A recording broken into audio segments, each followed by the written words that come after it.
A warm welcome to one and all. Myself, Dr. Rashmi Joshi Savalkar, Assistant Professor, Department of Zoology, Sri RLT College of Science, Akola. Dear friends, today I am going to teach you the chapter from semester 5 and unit 6, the last unit of our syllabus, and the unit is aquaculture.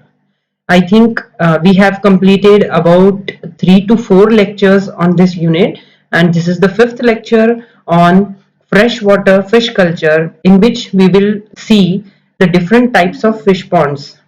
So let's start the first slide. Under this topic is freshwater fish culture. So fish culture is practiced in less than 30% of the total areas available. This has a potential to create huge job. This has a potential to create a huge job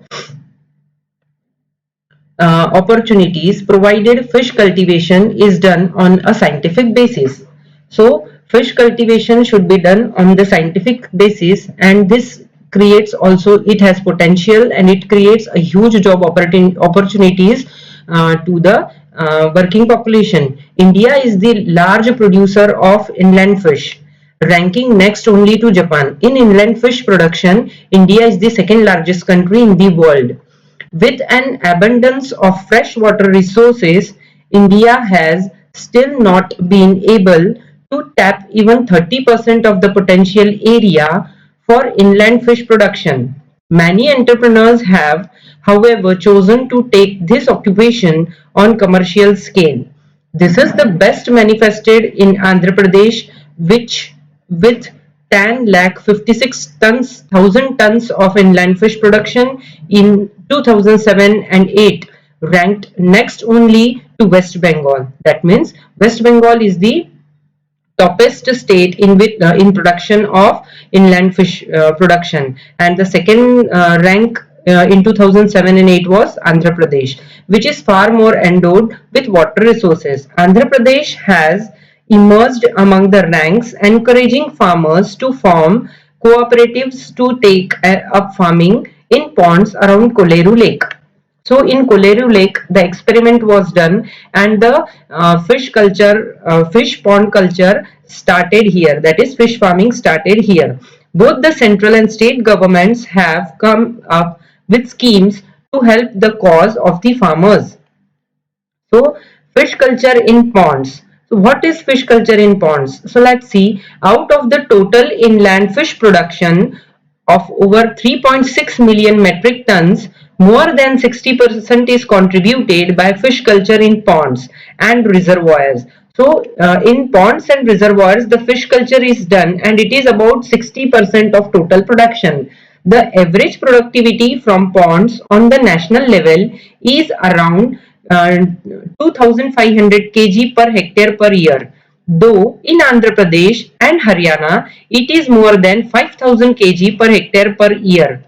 While in some other states like Bihar and Uttar Pradesh, it is anywhere between 1500 to 2500 kg per hectare per year.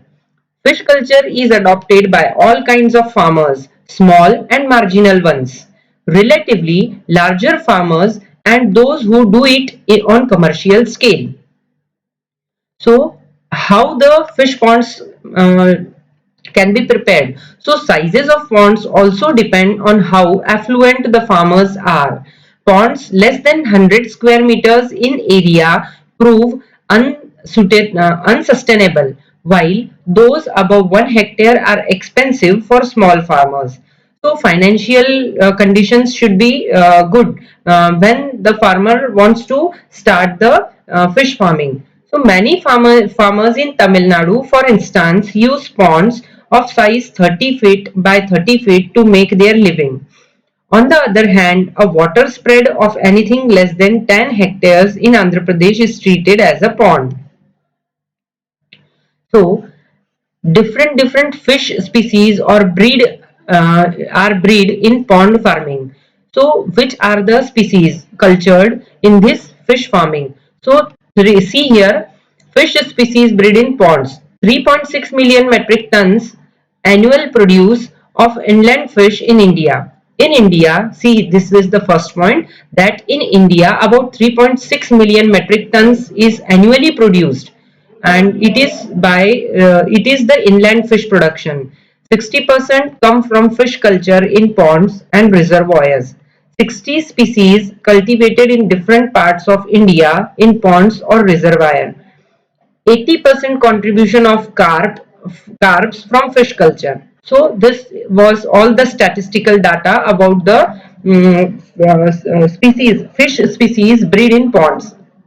Now, which major species are used here to culture in the pond? So let's have a look on major species cultured in ponds. So Indian major carps, for example, rohu, katla and mrigal. Then exotic carps, for example, silver carp, grass carp, common carp. Then catfishes, for example, magur, ari and singhi. Then tilapia, also known as kowai, trot, golden mashir, silver mashir, silver grey mashir and black mashir. These all species are used or cultured in ponds in India. So now, how at the time of culturing the fishes, different types of ponds are constructed for fish culturing. So here we will study today the first type of pond is nursery ponds. So these nursery ponds, in these nursery ponds, the fry reared in the fry ponds. Here, fry means the young ones or the newly hatched small fishes are called as the fries. So, the fry reared in the fry ponds are transferred for further growing into the nursery ponds at the rate of about 1 lakh per hectare. See, the fries means the newly hatched fishes. So, the newly hatched fishes or fries are cultured in the fry ponds. The ponds in which the hatching and newly hatched fishes are cultured are called as fry ponds. So from these fry ponds, the fries are transferred for further growing into the nursery ponds. I think you get this point very clear, very much clear, that the fries newly hatched fishes are cultured into the fry ponds. After the newly hatched fries develops at some stage, they are transferred to these nursery ponds. So these nursery ponds at the rate of about 1 lakh per hectare. The optimal size of the nursery ponds ranges from 1 to 10 hectare, but the maximum size should not surpass 30 hectare. The water depth should be 1 to 1.5 meter.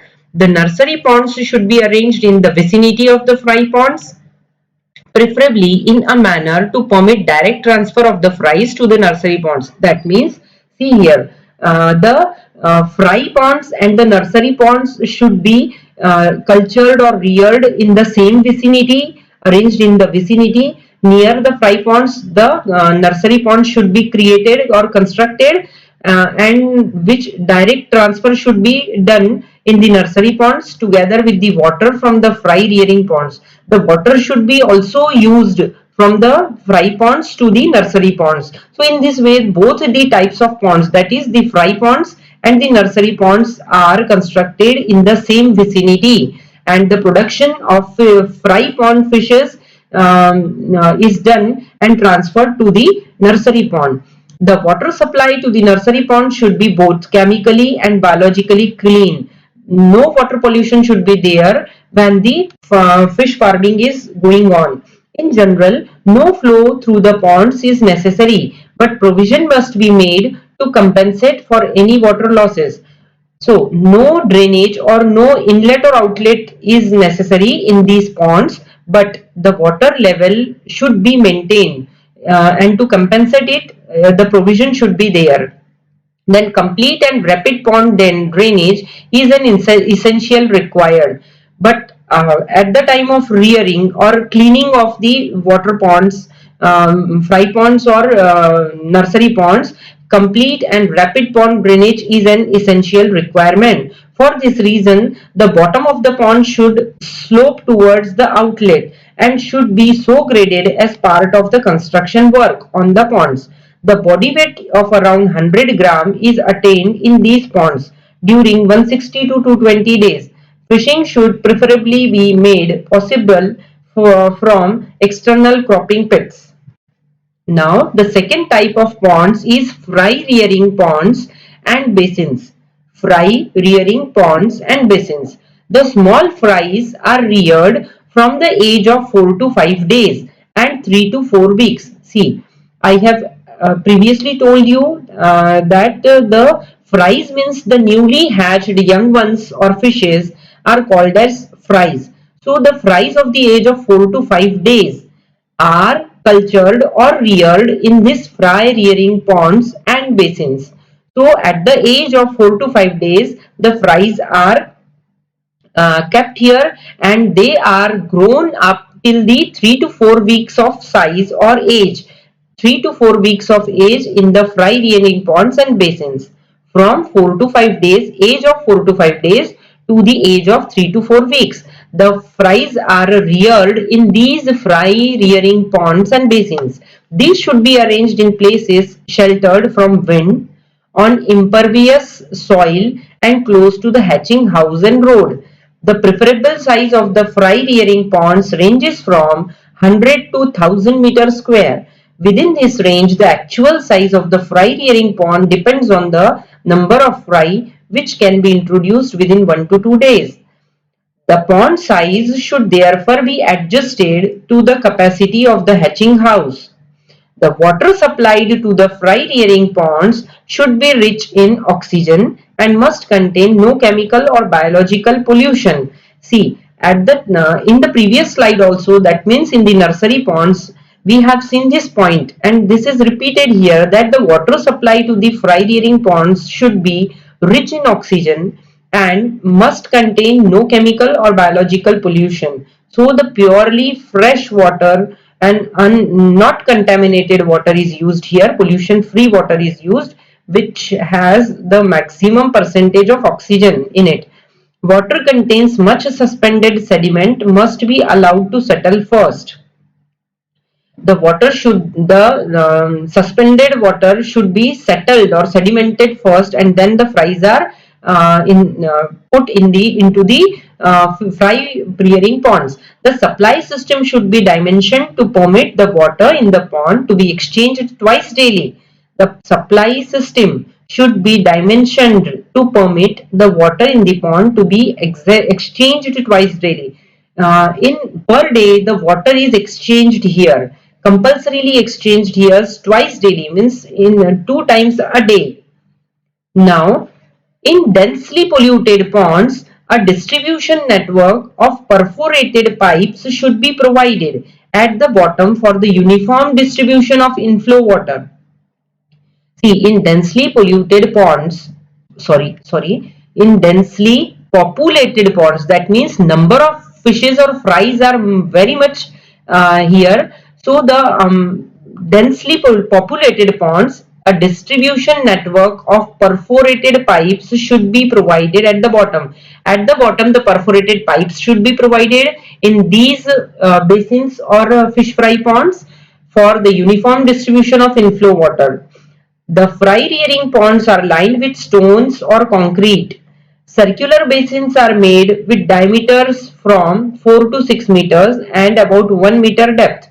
The fresh water is introduced tangentially through nozzle pipes to maintain the water in permanent circulation. The effluent is withdrawn from the center of the basin. Rectangular basins should have a ratio of short to long sides from 1:2 to 1:4. The water is introduced to and withdrawn from these basins along the short sides. The rectangular basins are made and the ratio should be 1:2 and 1:4, but the water is introduced to and withdrawn. But the water which we introduce into the pond and which is withdrawn from the pond should be done from the shortest side, that is 1:2 ratio side. Okay, the drainage system of the fry rearing ponds should be dimensioned hydraulically to permit each basin or pond to be drained in 4 hours. After every 4 hours, the with the help of hydraulic dimensions, the pond should be drained off in every 4 hours. Sluices equipped with box traps should be used to collect the fries. And here the collection of fries should be used with the well equipped box traps. For a guideline to determine the total area of all fry rearing ponds, as a general rule, 100 to 200 feeding larvae requires 1 meter square of water surface area. Now, the third type of pond is here stocking pond. These ponds serve to grow yearlings to full grown fish. See, at first the developmental stage is egg hatching from which the fries are hatched. So the third 3 to 4 days age fries are put into the fry rearing ponds or basins. From these fry rearing ponds or basin, the grown up 3 to 4 weeks grown up fishes are transferred into this stocking pond. So the third stage is stocking pond. From this stocking pond, the completely developed adult fishes are grown here in these stocking ponds. These ponds serves to grow yearlings to full grown fish. And see here, the fishes of size 3 to 4 weeks are called as yearlings. So these yearlings are grown to full fish to the adult fishes in this stocking ponds. The ponds are designed according to the following specifications. The ponds vary from 20 to 100 hectare in size, but the largest pond size should be determined by taking the total fish production and be sized into consideration, so that the total fish production in a single pond should not surpass 100 times. For example, for attaining a total unit yield of 2.5 tons per hectare, the pond should not be larger than 40 hectares. So these dimensions and this statistical data should be maintained here. The ponds should be from 1.2 to 1.8 meter deep with pond depth to 1.8 meter, especially in regions with elevated temperatures. Water depth less than 0.6 meter will result in reduced production. So it is compulsory that the depth should be kept at the parameter 0.8 meters. Filling the pond should not take more than 2 to 10 days, depending on pond size. No continuous flow through the ponds is required. At this yearlings stage to the full grown fish stage, in this stocking ponds, no continuous flow of water is required here. So more than 2 to 10 days depending on the pond size. No continuous flow through the ponds is required, but the losses due to evaporation and seepage must be compensated for during the growing seasons. The production pond should have filling the drainage system, permitting them to fill and drain independently of the other ponds. Complete drainage is an essential prerequisite of intensive fish production. In dimensioning the drainage system, an essential criterion is that the number of days required to drain a pond should equal the square root of the pond area in hectares. For example, the draining sluice of a 30 hectare growing pond should be dimensioned as to make possible drainage in or 5.5 days. Another requirement is that the drainage period of the entire fish farm must not surpass twice the square root of the total pond area. For example, the drainage canal of 500 hectare fish farm should be capable of removing within 45 days the water from all ponds of the fish farm. The ponds are stocked with fish of 100 gram body weight at the rate of 3,500 per hectare, and the weight gain to 1,500 gram per unit is attained in about 300 days. For advanced fishing, external cropping pits should be provided for the ponds. The feed, manure and fertilizers should be stored in the vicinity of the ponds for transporting feed as well as the fish. a sound road network is essential. So this is all about the types of fishes. So here we have studied today the first nursery pond, the second fry rearing pond or basins, and the third one is stocking pond. So this is about the three types of ponds which we have studied here. In the next lecture, we will study how the ponds are constructed and what are the parameters used to construct the fish farming ponds. So till that lecture, we will stop here, and thank you friends. Thank you very much for listening me calmly and quietly. Soon we will meet in the next lecture. Bye everybody.